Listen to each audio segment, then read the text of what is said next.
شاومي بتنزل موبايل جديد اسمه شاومي 17 برو ماكس. هو مش المفروض كان 16 الترا اللي ينزل؟ وهل ده بيدل ان هي مثلا بتقلد؟ طب انت عارف هي بتقلد مين مثلا؟ يعني مثلا اكنك مش عارف، بنفس الاسم برضه، تفتكر بتقلده؟ ولا شاومي انصح من الكلام ده كله وهي بتخطط لحاجه اكبر؟ بص، هي شاومي من زمان معروف عنها ان هي بتعمل حاجات مترقعه، حاجات فيها فكره جديده، حاجات فيها حاجات فيها تجارب اول مره تحصل في موبايلات، زي ما كانت عامله قبل كده الموبايل اللي هو كله شاشه ما عدا فيه خط صغير رفيع كده فيها. فشاومي من الشركات المبتكره جدا، لا يعني جامده جدا. تخيل موبايل شاومي ده شبه شويه الهضبه بتاعت الايفون، بس بتاعت شاومي مش زي بتاعت ابل، لان عندنا في شاومي شاشه اسمها ماجيك باك سكرين، دي بتديك احساس مختلف. يعني هي كشكل وكفكره وككل حاجه لا جامده جدا. ودي اكيد تجربه بتقول للشركات وبتقول للناس ان انا عندي افكار وعندي حاجات جديده وعندي حاجات ما بتتعملش. انا مش عشان سميت نفسي 17 برو ماكس يبقى انا بقلد ايفون، انا بقلده في الاسم بس انا اعلى منه. فهي قصدا ان هي تقول ان هي احسن من ابل في كل حاجه برغم تشابه الاسم اللي هي قصداه. حتى في البطاريه، بطاريه ابل اللي قالوا ان هي اقوى بطاريه في تاريخ ابل كلها واجمد حاجه،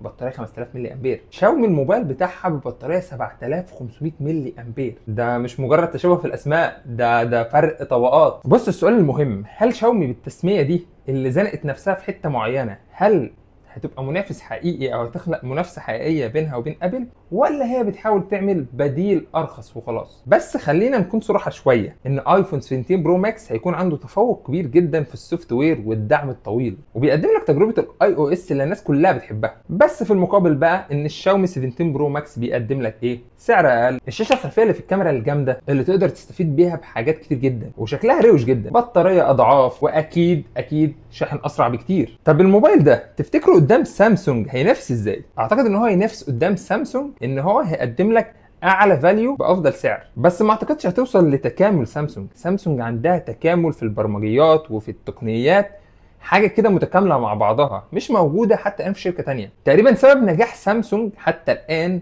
مع منافسه مع كل الشركات هو التكامل في موبايلاتها، سوفت وير مفيش احسن منه، هارد وير مفيش احسن منه كاندرويد. فبص، خلينا متفقين ان شاومي قصدها بان هي تنزل 17 برو ماكس ان هي تنافس ابل. وبص، انا مش هكلمك في الفيديو ده عن تقنيات الموبايل نفسه، قد ايه هو بيقدم لك كاميرات بالتعاون مع لايكا، كاميرات خرافيه جدا في طول عمرها، في طول السنين بتنافس على المراكز الاولى. يعني هي بتنافس ابل فعلا في الكاميرات، وبالعكس كمان بتعلي على كاميرات ابل. بس في مشكله وهي نقطه التكامل. حتى الان هي فيها اقوى كاميرات، سوفت وير مش وحش مع اني ما بحبش، يعني مش الطف حاجه، بس كموبايل تكامل هاردوير مع سوفت وير مع تحديثات مع كل ده للاسف ما بتلاقوش في شركه غير سامسونج وابل. فالنسخه دي هتبقى متوفره في الصين على اخر الشهر ده، ولكن بالنسبه للنسخه العالميه ما اعتقدش هتوفر غير بدايات 26، وممكن ما تبقاش متوفره عندنا هنا في مصر الا طبعا لو هتجيبها بطرق يعني غير رسميه، لانه حتى الان ال 15 وال 14 وكل الحاجات القديمه من شاومي ما كانتش متوفره رسميا في مصر. وبس كده، دي كانت كل حاجه عن شاومي 17 برو ماكس. استنوني في فيديوهات تانية قريبه جايه قريب قوي، زي الخاتم الخارق ده اللي يقدر يعمل لك حاجات كتير جدا.